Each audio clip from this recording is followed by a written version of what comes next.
chi è il vero Francesco? Chi è la vera società? Chi siamo noi? Chi siete voi? Questa è la domanda davvero che continua a risuonarmi dentro, sempre, sempre, sempre. Da lì io arrivo da una terra, da una valle, dalla Valtellina. Da lì ho guardato la natura, tutti noi abbiamo sempre la natura attorno e la natura ci può ispirare.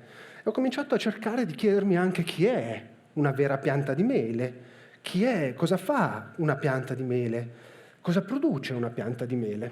E la cosa interessante è che ho colpito che una pianta di mele produce mele, da un punto di vista umano. Però ho anche visto che se la pianta di mele guarda la vera essenza della pianta di mele, la pianta di mele fa anche un'operazione che è quella di assorbire anidride carbonica per poi rilasciare ossigeno. A questo punto chi è la vera pianta di mele? È solo colei che dà delle mele? Oppure è colei che fa anche questa operazione di assorbire per rilasciare ossigeno? Chi sono quindi veramente io? Sono qualcuno che lavora secondo degli schemi sociali? Oppure sono qualcuno che fa anche qualcosa di più?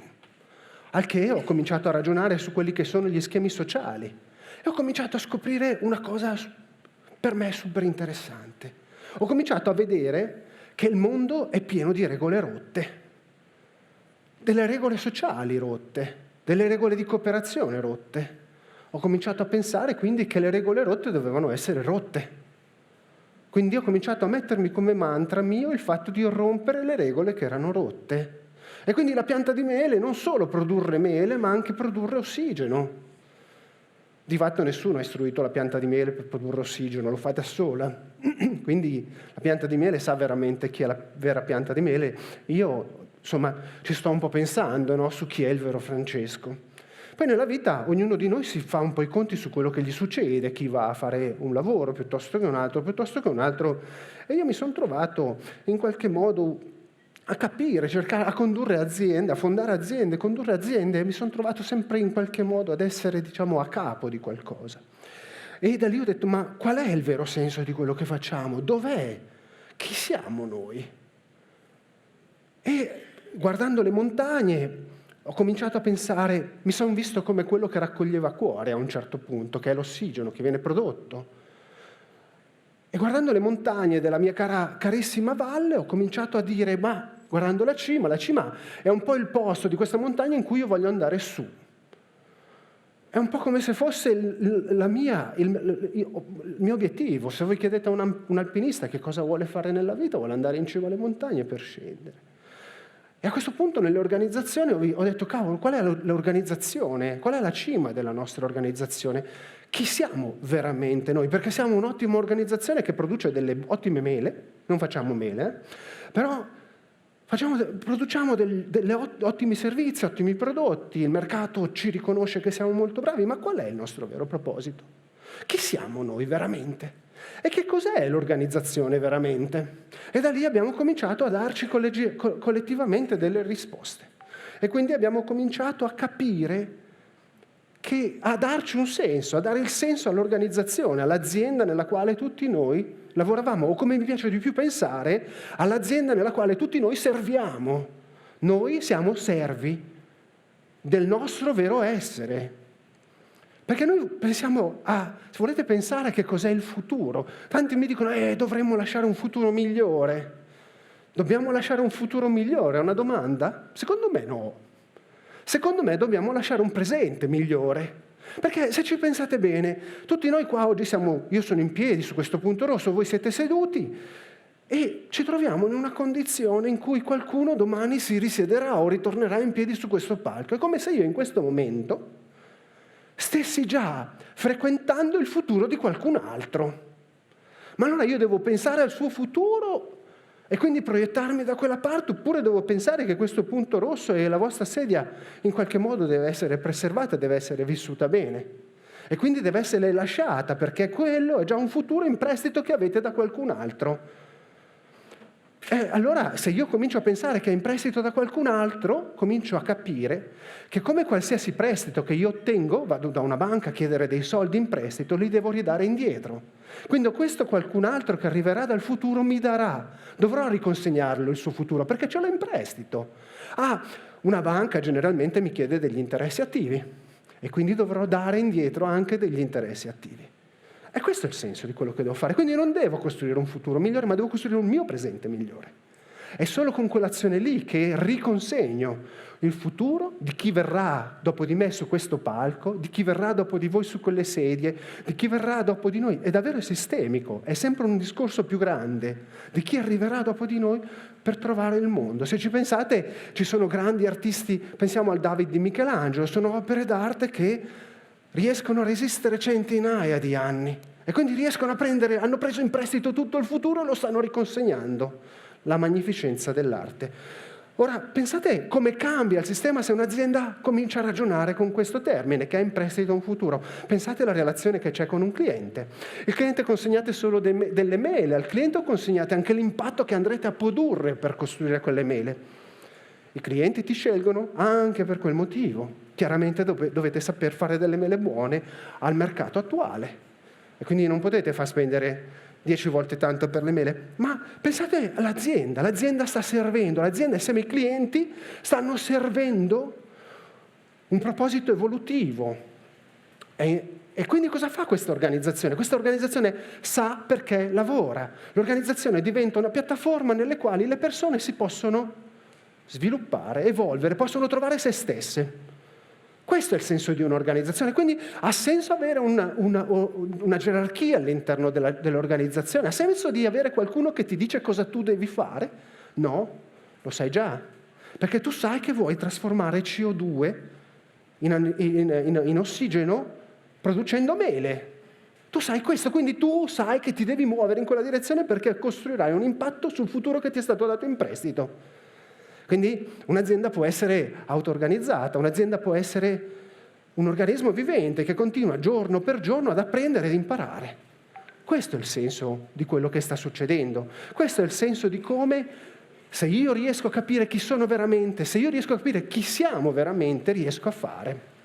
E da lì chiaramente c'è il consiglio di amministrazione di un'azienda. E che tipo di leadership deve avere un consiglio? Pensate, è tutto, da quella montagna stiamo scendendo, da quella mia montagna, della mia caravalle scendo, un amministratore delegato è a servizio del proposito evolutivo dell'azienda, non è il capo.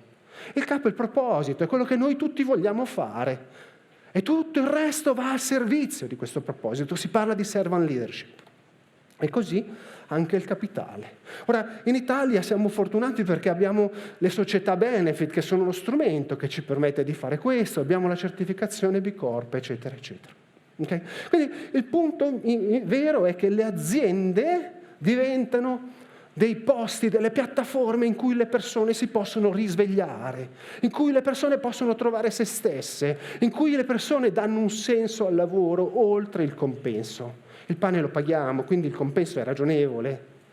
È normale che una pianta di mele produca mele, non mettiamolo in discussione, ma il punto importante è che dobbiamo cominciare a capire che noi impattiamo nella società, perché abbiamo un futuro in prestito da qualcuno. Quindi le funzioni sono tutte le funzioni di un'organizzazione tradizionale, sono all'interno di tutti. Io sono un po' HR, ufficio del personale, io sono un po' CFO, finanziario, io sono un po' di tutte le parti. È chiaro, se tutti noi stiamo servendo un proposito, posso condividere con voi tutte le informazioni di questo, per arrivare a questo proposito.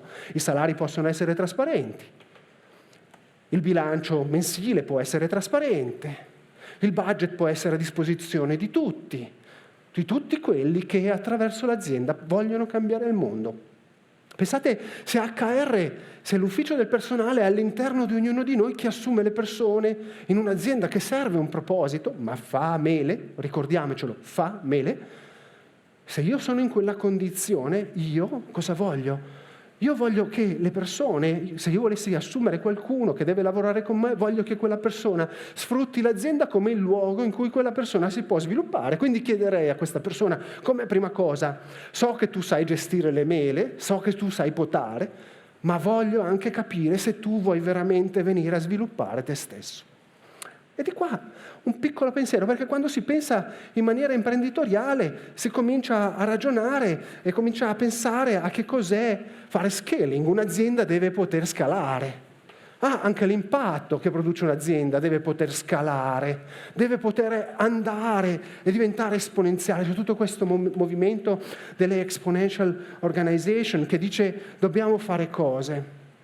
E la parte importante che vi voglio dire è: pensate che dobbiamo trovare un sistema e dobbiamo continuare a rompere delle regole che sono già rotte. Pensate quando andate a trattare con un procurement, un ufficio acquisti, andate a trattare l'ufficio acquisti, la prima cosa che vi chiede è uno sconto. E vi dice: io con voi però voglio avere una relazione a lungo periodo. È come se io incontrassi una bellissima ragazza, la guardo, dico io te ti voglio sposare, ma puzzi. E quindi la relazione è strana, perché io ti voglio sposare, ma insomma c'è un problema da fissare. Ma no, se è una relazione a lungo termine, voglio dire, stiamo già trovando una situazione. Questo è quello che succede normalmente. Io vado dall'ufficio acquisti e l'ufficio acquisti mi dice sempre: guarda, noi capiamo la tua fornitura, le tue mail, eccetera, eccetera, però insomma i tuoi soldi che mi chiedi, che erano 100, saranno 80. Perché per noi è 80. Io da lì ho cominciato a pensare: cavolo, è dura questa cosa qua, è come se io volessi stabilire veramente una relazione a lungo termine, ma non riesco. Allora la parte che ho cominciato a ragionare, pensandomi parte di un sistema, tutti noi siamo parte di un sistema, tutti noi facciamo parte di un sistema. E se siamo parte del sistema dobbiamo cominciare a pensare che in maniera mutualistica dobbiamo aiutare l'altra parte a fare che cosa? A fidarsi del sistema. È diverso da mia parte anch'io a fidarmi dell'altra parte, quindi arrivare a concepire che l'altra parte ha ragione, quindi la sua quantificazione è giusta. E quindi il punto è: ci sono due pesi, due taglie della t-shirt per lo stesso corpo. Chi di voi non ha due magliette di taglie diverse però che calzano lo stesso corpo? Ognuno di noi ce le ha. Perché? Perché sono due taglie, due pesi per lo stesso corpo.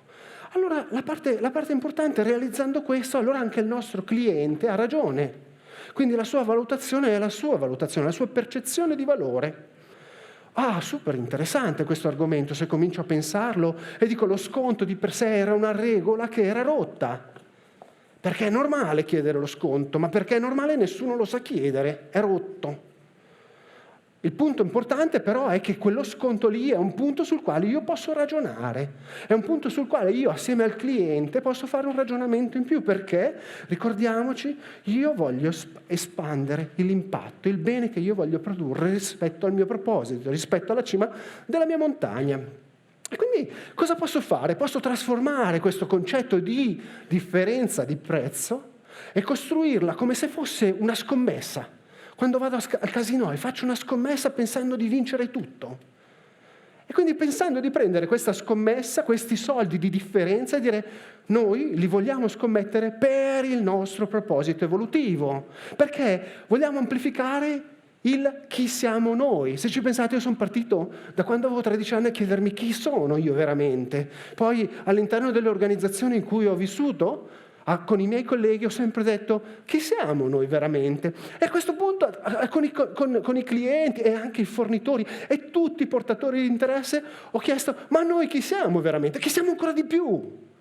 Qual è il senso del nostro lavoro? Perché dobbiamo lavorare assieme? Perché io ti devo fornire le mele?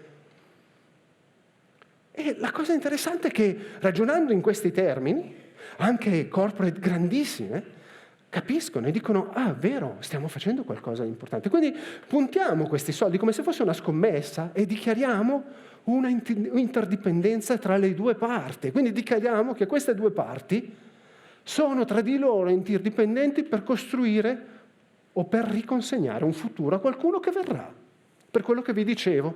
E quindi il punto importante è riuscire a stabilire rispetto a una lingua comprensibile, e siamo nel 2019, ce l'abbiamo. Abbiamo l'ESG, abbiamo gli SDG goals, con i sub-goals, con i target, abbiamo il mondo delle benefit corporation, abbiamo una struttura legale, SRL, SB, SPA, SB, che mi permette di dire che io posso seguire un proposito evolutivo.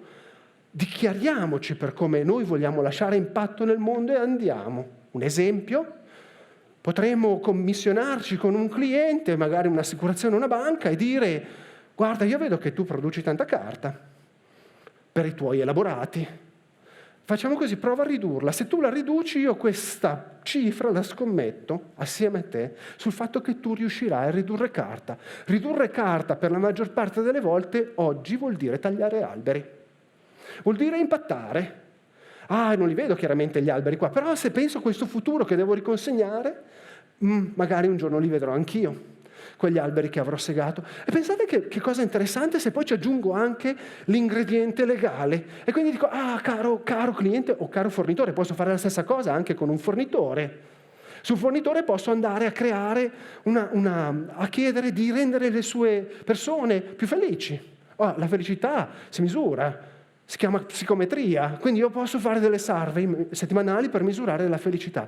Io posso andare a mettere queste clausole, questi sconti, si chiamano sconti incondizionati, una regola rotta, lo sconto condizionato o rebates. Io posso andare a mettere questo sconto condizionato che dice, guarda caro cliente, caro fornitore, se non si applica, se tu non fai azioni in cui le tue persone sono più felici, in cui tu usi meno carta perché ti mandi il file via PDF, io ti devo chiedere indietro quei soldi perché la scommessa l'abbiamo persa. E cosa farò di quei soldi? In maniera assolutamente trasparente, perché tutti stiamo servendo un proposito, li userò per ricolmare, per ridare indietro quello che stiamo privando come futuro di chi viene. Questo lo chiamiamo accordo di interdipendenza, in cui tutti assieme riconosciamo tramite un contratto che siamo parti dello stesso sistema.